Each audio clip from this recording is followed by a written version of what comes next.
Hello everyone, welcome to machine possible IAS academy. Aspirants, మీకు current అఫైర్స్లో important updates కూడా నేను మీకు మన machine possible IAS academy channel ద్వారా నేను అందిస్తూ ఉంటాను. మీరు మన ఛానల్ సబ్స్క్రైబ్ చేసుకోండి.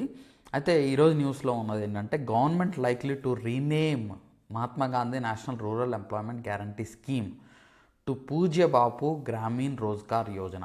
సో ఈ Mahatma Gandhi national rural employment guarantee స్కీమ్ని పూజ్య బాపు గ్రామీణ్ రోజ్గార్ యోజన కింద దీన్ని మార్చాలని గవర్నమెంట్ ప్లాన్ చేస్తుంది. ఇది ఈ వింటర్ సెషన్లోనే ఈ బిల్లుని ఇంట్రడ్యూస్ చేసే అవకాశం ఉంది పార్లమెంట్.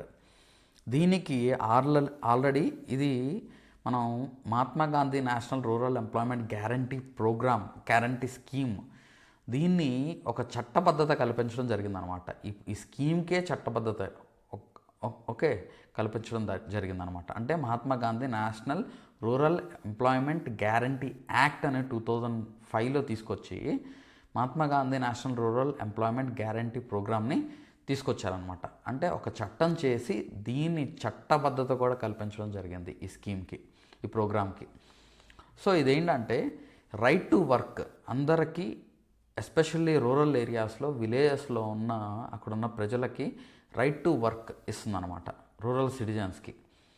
అంటే ఖచ్చితంగా ఎవరైతే ఈ రైట్ టు వర్క్ పదం కింద రిజిస్టర్ చేసుకుంటారో వాళ్ళకి ఖచ్చితంగా 100 రోజుల పని కల్పించాల్సిందే. ఈ పని ఏంటంటే అన్స్కిల్డ్ మాన్యువల్ వర్క్ అనమాట. అంటే ఎటువంటి నైపుణ్యం అవసరం ఉండదు, మాన్యువల్ వర్క్ ఉంటుంది. ఓకే, సో ఇదేంటంటే రైట్ టు వర్క్ని సిటిజన్స్కి, రూరల్ సిటిజన్స్కి అవకాశం కల్పిస్తుంది అనమాట. సో ఈ 100 రోజులు ఖచ్చితంగా ఈ వర్క్ అనేది ఖచ్చితంగా ప్రొవైడ్ చేయాల్సిందే ఎవరైతే రిజిస్టర్ చేసుకున్నారో. సో ఇది ఎందుకు అంటే, ఎస్పెషల్లీ రూరల్ ఏరియాస్లో ఎప్పుడైతే అగ్రికల్చర్లో, వ్యవసాయంలో కనుక సరిగ్గా ఒకవేళ పంట నష్టం జరిగినా, లేకపోతే ఒకవేళ అక్కడ అగ్రికల్చర్ రూరల్ లేబరర్స్కి పని దొరకకపోయినా ఈ రైట్ టు వర్క్ అవకాశం కల్పించి ఈ స్కీమ్ ద్వారా, Mahatma Gandhi national rural employment guarantee programme ద్వారా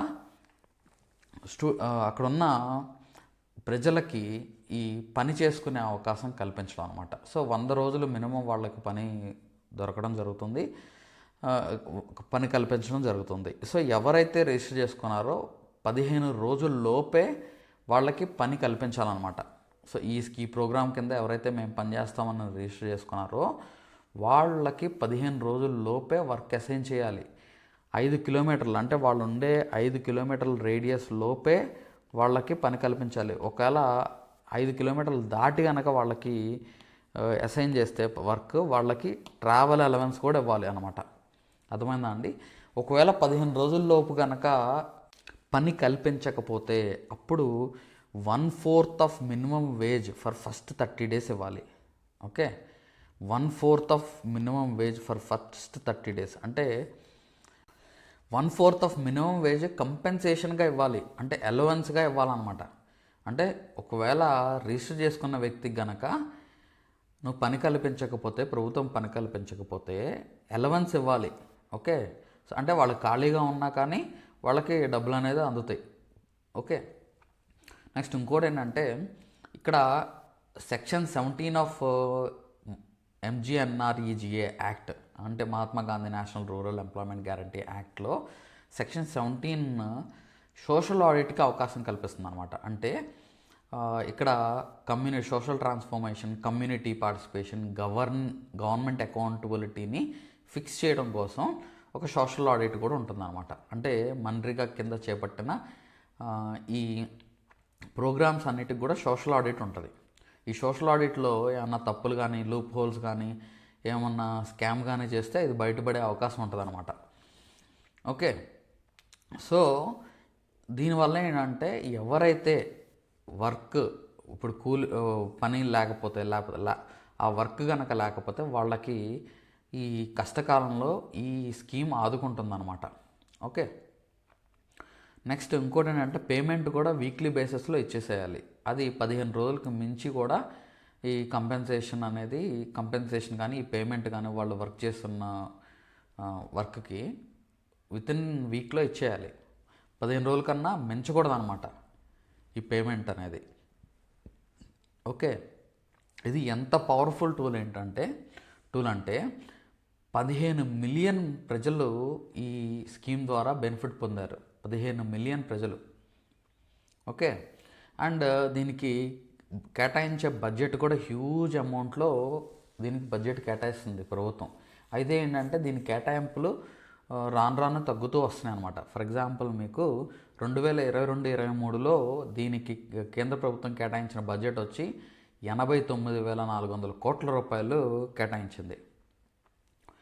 అది నెక్స్ట్ తర్వాత ఇయర్ కొంచెం బెటర్గానే ఉంది అనుకోండి.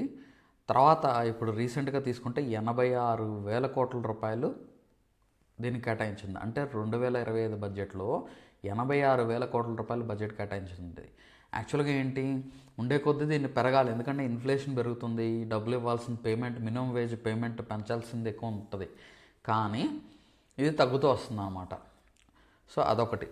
నెక్స్ట్ దీనివల్ల బెనిఫిట్ పొందిన వాళ్ళు కూడా చాలామంది ఉన్నారు. దగ్గరగా ఇప్పటి వరకు 6.4 లక్షల కోట్ల రూపాయలు దీని మీద ఖర్చు చేయడం జరిగింది. 6.4 లక్షల కోట్ల రూపాయలు డిమాండ్ డ్రివెన్ ప్రోగ్రామ్ లాగా దీన్ని ఆర్గనైజ్ చేశారనమాట. 31 billion persons days of employment create చేశారు. ఓకే.